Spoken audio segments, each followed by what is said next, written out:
What's up, everyone? It's Bones here. I'd like to begin this video by giving a huge shout out to TCG Player for the opportunity to be a part of their affiliate program. If you want to help a content creator out, all you have to do is click on the TCG Player link down below, and it won't cost you anything either. First card that we have here is the caveman that awoke after a millennium. It says, cannot be destroyed by monster effects, and this is a pretty handy effect, especially during this format, but you can only use each of the following effects of the caveman once per turn. If this card is in your hand, you can place it face up in your spell and trap zone as a continuous spell. If this card is a continuous spell, you can pay 2,000 life points or reveal 1 Millennium Cross in your hand. Special summon this card, then you can add 1 Millennium monster or 1 Sengenjin from your deck to your hand. And this card is really cool because not only is it a starter for the deck, but just the fact that it can be a level 8 extender or something that you can use for a rank 8 deck. But we're going to use its effect in order to get ourselves a search for our next new card, and this is the Millennium Shield. It's a level 5 that reads, cannot be destroyed by spell trap effects. You can only use each of the following effects of the Shield of Millennium Dynasty once per turn. If this card is in your hand, you can place it face up in your spell and trap zone as a continuous spell, and if this card is a continuous spell, you can pay 2,000 life points or reveal 1 Millennium Cross in your hand. Special summon this card, then you can add 1 Millennium Cross from your deck to your hand. So you can see that besides the very first and the very last effects, everything else is the same as the caveman. And there's another monster that's a level 6 that has the same thing as well, except of course the final and first effects are different. But we're going to continue here by using the effect of the shield in order to put it in the spell and trap zone, then use its effect in order to special summon it out. I would like to also mention that if your opponent wants to ash any of these, they have to do it while it's in the spell and trap zone, because the effect to search also happens with the special summon. But we're going to get ourselves the Millennium Cross, as we're going to then activate the Millennium Cross, and this is a card that reads, show 5 Forbidden 1 monster cards from your hand, deck, and or face-up field, then special summon 1 the Phantom Exodia Incarnate from your extra deck, then shuffle any face-up monster cards you control to the deck, except Exodia monster cards whose original level is 10 or higher, Millennium monster cards, and Sengenjin. Also, you cannot special summon monsters for the rest of this turn, but you can normal summon set. After activation, shuffle this card into the deck instead of sending it to the graveyard. So a very crazy card, and a really cool one for this archetype, as it gives us the ability to get into our new fusion monster, the Phantom Exodia Incarnate. It reads that it takes 5 Forbidden 1 monsters, which we reveal from our deck, cannot be destroyed by your opponent's card effects. Again, really important in fire format, and may not be in future formats, but the next effect will be. Once per turn, if this card battles during damage calculation quick effect, you can make a gain attack equal to your current life points, and that wasn't actually the effect I was referring to, it's this one. Once per turn, when a spell trap card or effect is activated quick effect, you can negate the activation. Once per turn, during the end phase, you can set 1 Exodia spell trap or 1 obliterate directly from your deck. Once per turn, during your standby phase, you lose 1,000 life points. So this deck is very interesting just because there's a lot of life point losing that you do, and it's also able to get you just into bodies that can attack for game pretty quickly, while also getting you a spell and trap negate, while that also sets you a card. So we're going to then be able to go to the end phase, where we're going to get ourselves the next new card, and this is a quick play, Exodia Blaze. 1 level 10 or higher monster you control with Exodia in its original name gains these effects. You can pay half your life points. You cannot activate other cards or their effects for the rest of this turn. Also, destroy as many cards in the spell and trap zone as possible. Then equip 5 Forbidden 1 monsters from your hand and or deck to this card. Each has an equipped spell that gives it 2,000 attack. If this card attacks a defense position monster, inflict piercing damage to your opponent. A really cool 1-card combo that this deck has that gets us into a potential disruption, which can also be your next new trap, and I'll read over in the next combo. You have a spell and trap negate, and of course, if you have other stuff that you can pair with your Millennium monsters during your next turn, it means that you can link away and start doing some really cool stuff. Now, for this next combo, we have our next new monster, Golem, that guards the Millennium Treasures, and the activation of your Millennium Cross cannot be negated. You can only use each of the following effects of Golem once per turn. If this card is in your hand, you can place it face up in your spell and trap zone as a continuous spell. If this card is a continuous spell, you can pay 2,000 life points or reveal 1 Millennium Cross in your hand. Special summon this card. Then you can add 1 Shrine of Wedju from your deck to your hand. So this just takes the level 6 plus any monster, and again, just like the level 5 and the level 8, you can use this as an extender in any other deck that wants to make a rank 6, and Beatrice is a pretty powerful monster, but we're going to get ourselves our field spell, and this is Shrine of Wedju. It reads, during your main phase, you can place one monster from your hand face up in your spell and trap zone as a continuous spell, then place one Millennium monster or one Sengenjin from your deck face up in your spell and trap zone as a continuous spell.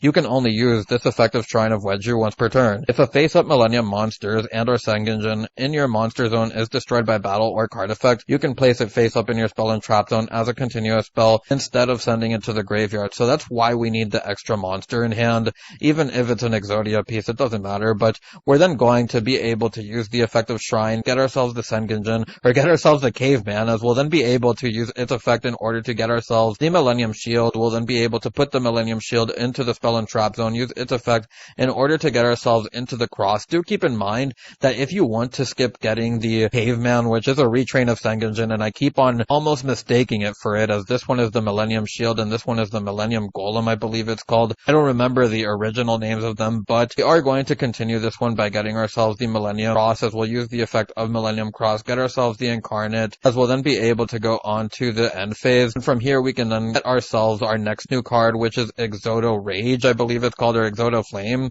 It's a trap card. If you control a level 10 or higher Exodia monsters, destroy all cards your opponent controls. You can banish this card from your graveyard except the turn it was sent there, then activate one of these effects. Add one Forbidden One monster from your deck or graveyard to your hand, shuffle up to 5 Forbidden One monsters from your graveyard and or banish zone into the deck, and it says banishment. I don't know if that's new, but you can only use each of the following effects of Exodo Flame once per turn. Full ability to play around different matchups with the fact that you can add one that's just a word wipe for all your opponent's cards, but then you also have a spell and trap destruction quick play that you can add and also give your Exodia some attack so that you can beat over your opponent's stuff potentially. Some obvious downsides being that we do have 3 monsters that are technically vanillas. They do have their own protection effects, like the level 6 making it so that your Millennium Cross can't be negated, which in this combo doesn't even really matter because we don't have it. This one cannot be destroyed by spell or trap effects, and then this one has the monster effect protection. For this next combo, we have the Sengenjin plus the any other monster, and this is going to be for the Shrine, as you saw previously, as we're going to use the effect of the Sengenjin, get ourselves the Golem, as we'll then be able to put the Golem in the spell and trap zone, use its effect in order to get ourselves the Shrine and special summon it. From here we can then activate the Shrine, use the effect of Shrine, which will put the leg onto the spell and trap zone as a continuous spell. We'll then get ourselves the Shield, use the effect of Shield, and much like the last one, we can go into our Millennium Cross for our Phantom Exodia. Like I was saying, if you don't want to go through the process of paying the life points for the Caveman and just go directly into the cross instead, you can do that if you would like to, but we're just going to then be able to go to the end phase here, where I believe we're going to set ourselves the Flame. You can set yourself whichever other one you want depending on the circumstance and matchup, but I'm just going to alternate through different options throughout this video. Now for this next combo, we have Terraforming plus any other monster, and I really just want to show this for the people that are learning the deck and may not be accustomed to these cards yet. It is still pretty simplistic and you're looping the same thing sort of over and over again. Depends on the order and depends on if you want to search an extra extender or not, but you'll see that we're going to get ourselves the Shield will get ourselves the Cross, we'll have the 2 bodies along with the Exodia Incarnate on board. The Exodia Incarnate will then be able to get ourselves a spell and trap in the end phase. As you saw, we did have to banish the leg there from the Millennium Cross, which is completely fine, but we do get the Obliterate here, and I would like to point out that the Obliterate is tricky in this deck because there are times where if you do get it, it means you're sending an Exodia piece to the graveyard, and if you happen to lose your monsters during your opponent's turn, then it means that you won't be able to reveal another Exodia piece since you can't reveal them from the graveyard, and that can really mess you up considering that the pieces are at 1, which also brings me to another point where there's decks like Runic that can really also mess this deck up, as we really only do have 1 spell and trap negate, and all our Exodia pieces are limited to 1. For this next combo, we have the Field Spell plus the Shield, and we're going to start this one by using the effect of the Wedju. We'll then be able to put the Shield into the spell and trap zone, get ourselves the Sengenjin. We're going to use the effect of Shield. When you have the Shield early, it means that you can get the Cross,